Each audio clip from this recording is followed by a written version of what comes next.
Good morning, students. How are you all? Fine. Okay, very good.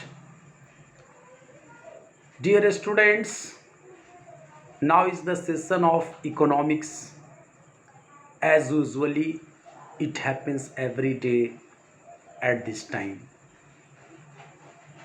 In the previous session, I had completed the topic the law of diminishing marginal utility.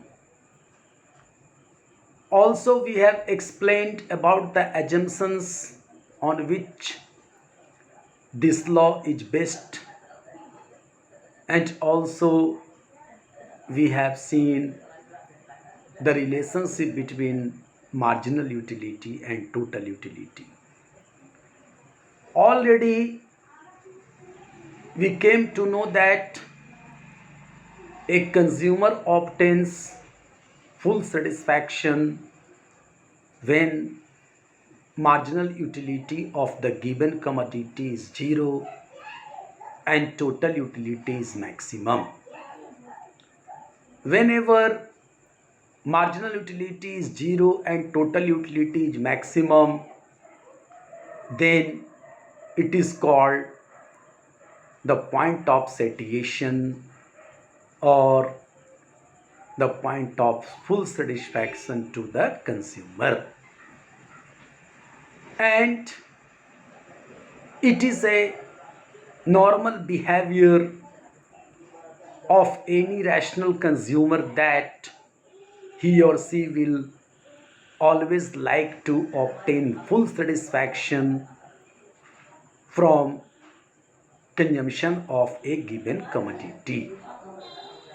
But whether the consumer will obtain full satisfaction from consumption of a given commodity or not, it depends on two main factors. First is what is the price of that commodity under consumption, and what about the money income of the consumer. So getting full satisfaction basically is restricted by these two factors, and by taking into consideration these two factors and marginal utility of the commodity, the consumer in fact wants to maximize his level of satisfaction. Okay, since consumer's income is limited, therefore practically it is not possible to obtain full satisfaction from consumption of each commodity. Thus, maximum number of times a consumer makes effort to maximize his level of satisfaction if full satisfaction is not possible to obtain with the given income and given prices. Okay, so it is important to understand about the concept of consumer's equilibrium. You know, students, when we say consumer's equilibrium, then it refers to such a condition in which a rational consumer is maximizing his or her level of satisfaction with given income and given prices of the commodity. This is called consumer's equilibrium. And since a consumer doesn't consume only one commodity but many commodities, in everyday life. Therefore, the consumer's equilibrium can be obtained in case of one commodity as well as in case of more than one commodity. Basically, consumer's equilibrium is a condition in which a consumer is in position to maximize the level of satisfaction with given income and given prices. Thus, the concept of consumer's equilibrium basically under demand theorem is based on three important facts. Number one, what is the marginal utility of that commodity which is being consumed? Number two, what is the price of that commodity? And number three, what is the income of the consumer? What about the money with the consumer? Okay, so taking into consideration these three important aspects, a rational consumer determines the point of equilibrium or determines the quantity of a given commodity to be purchased in order to maximize the level of satisfaction. Since income is limited and prices are not under control of the consumer, therefore it is important to decide how much of a commodity is to purchase in order to obtain equilibrium. Okay,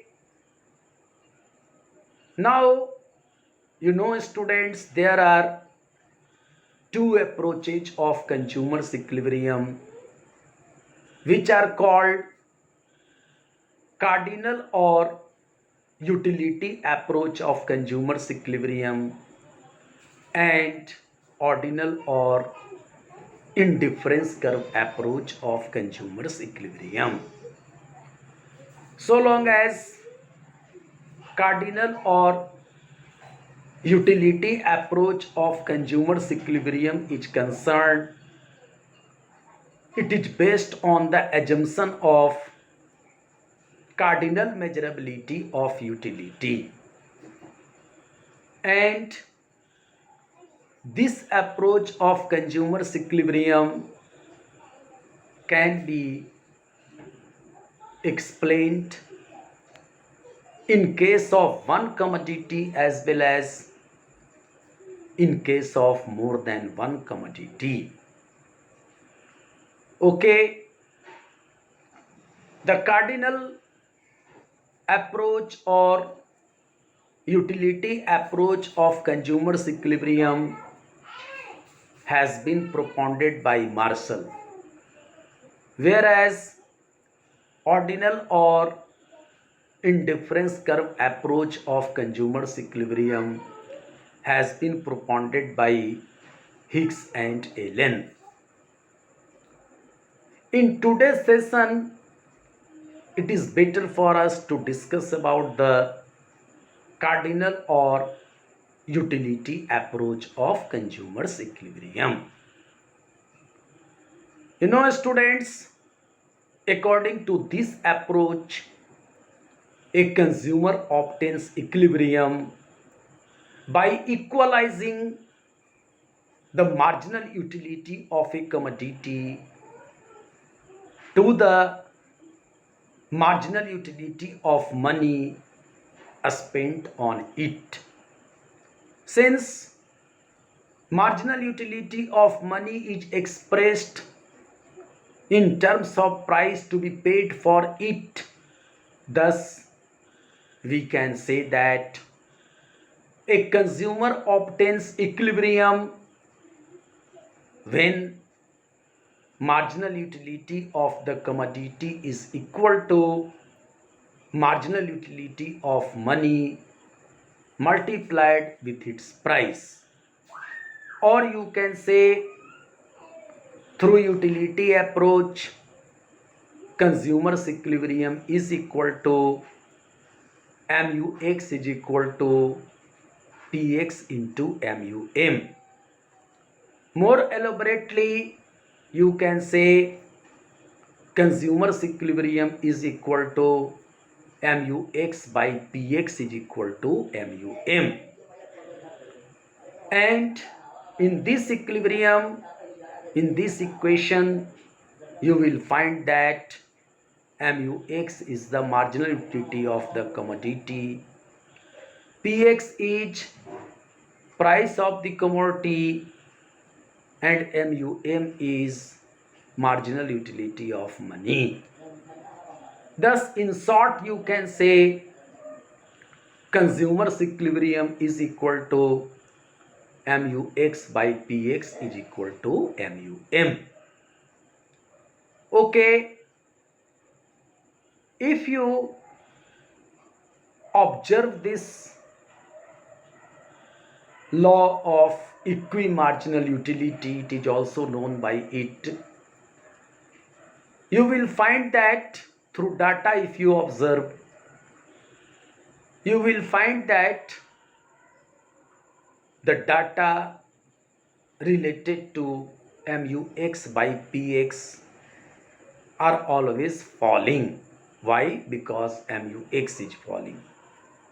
Thus, if you draw the curve MUX by PX curve, then you will find that it is sloping downward from left to right.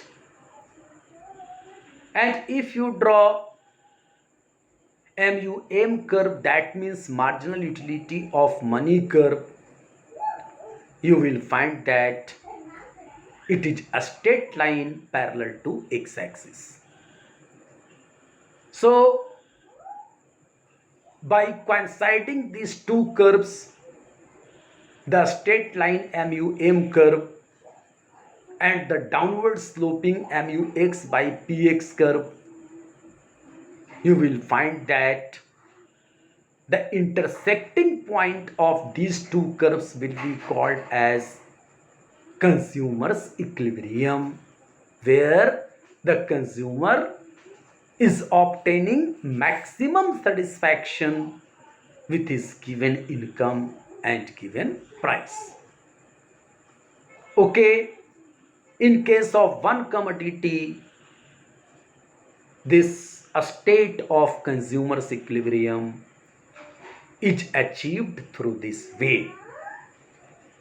Okay, and you know, students, this approach, this utility approach of consumer's equilibrium in case of one commodity is also based on some of the assumptions, such as, first of all, it assumes that utility is cardinally measurable in quantitative terms. Second, it assumes that the consumer is rational in his behavior. A rational consumer is supposed to be one who wants to maximize his satisfaction with limited income.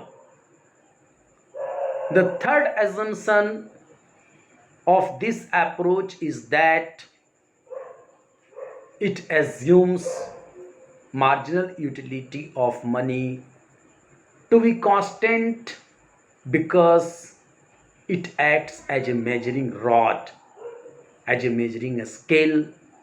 Therefore, it must remain constant throughout consumption. Okay, and one more assumption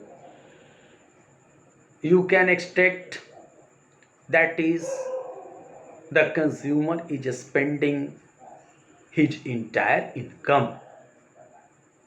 No income is left out. So, based on these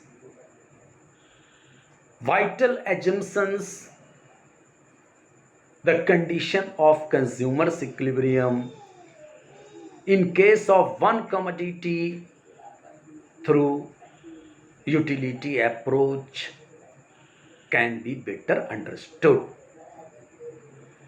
So, students, I would like to suggest you all to go through this topic from the textbook, and if have any confusion, then must discuss with me. And now I would like to finish my lecture. Tomorrow certainly we will meet. Thank you.